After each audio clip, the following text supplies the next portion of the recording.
লক্ষ মানুষের কর্মসংস্থান করছে, যা বেসিক উদ্যোক্তা মেলা 2026 বর্তমান সরকারের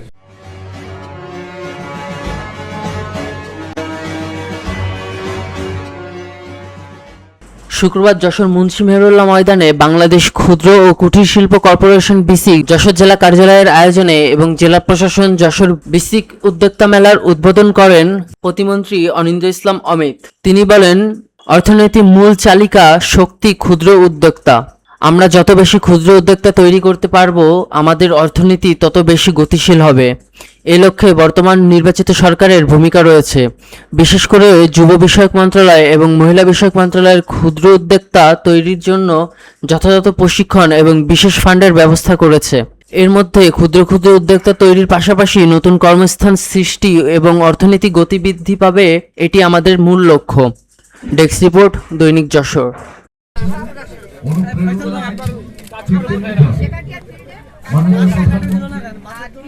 রাষ্ট্রনায়ক তারেক রহমান এমপি মহোদয়ের নির্দেশে সারা বাংলাদেশে সমস্ত জেলায় এমনিভাবে বেসিক উদ্যোক্তা মেলা অনুষ্ঠিত এবং সেখানে সব জায়গায় আমাদের মাননীয় মন্ত্রীগণ রয়েছেন, মাননীয় এমপিগণ রয়েছেন, মাননীয় বিএনপি নেতৃবৃন্দ রয়েছেন, সাথীবৃন্দ রয়েছেন।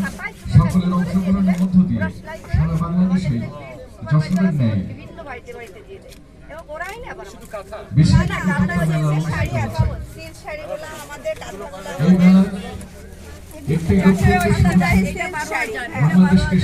হয়েছেন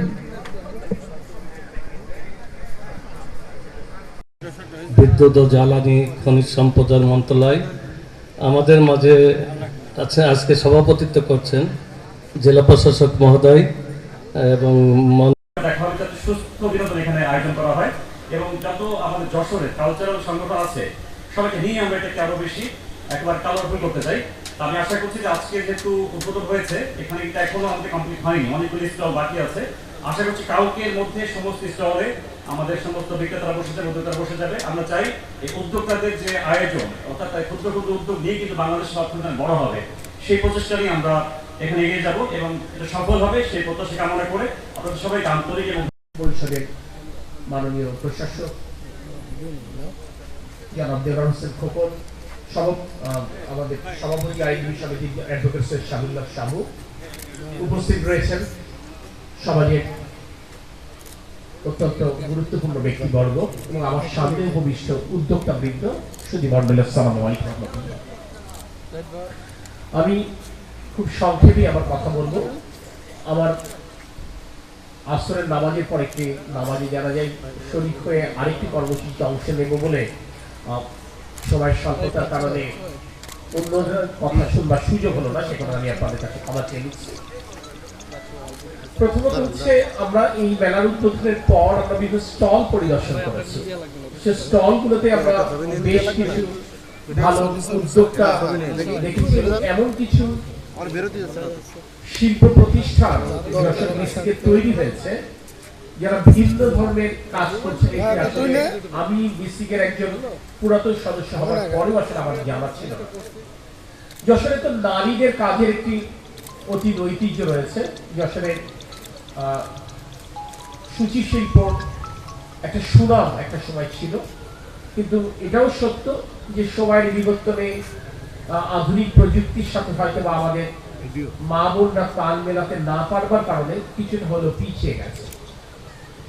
এখনো পর্যন্ত কিন্তু যশোরের বিভিন্ন গ্রাম থেকে ঢাকার স্বনামধন্য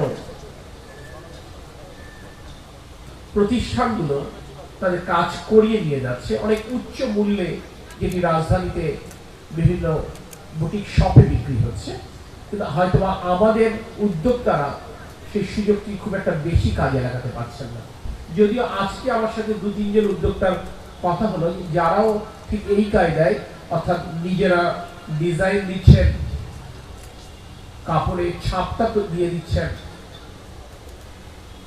আপনার সুতা দিয়ে দিচ্ছেন, কাপড় দিচ্ছেন এবং কাজটা করিয়ে দিচ্ছেন। আসলে এভাবেই অতীতে কাজ হতো, যে কোনো কারণে হয়তো বা কাজের এই ব্যাপারটা। 20 বছর আগে নকশিকাঁথার যে ডিজাইন আমরা দেখতাম, এখনো পর্যন্ত সেই ধরনের ডিজাইনই কিন্তু দেখা যাচ্ছে। অর্থাৎ এই ডিজাইনের যদি কোনো পরিবর্তন না হয়, সমসাময়িক আমরা যদি ডিজাইন না তুলে আনতে পারি, সমাজের বিভিন্ন গল্প একের সাথে আমরা পড়তাম, গল্পের বইতেও পড়েছি, পাঠ্যপুস্তকে পড়েছি, সমাজের বিভিন্ন গল্প কথা এই নকশি কাঁথার সূচি শিল্পের মাধ্যমে আমাদের এখানকার মা বোনরা তুলে আনতেন। অর্থাৎ সময়ের সাথে সাথে কিন্তু প্রত্যেকটা সমাজে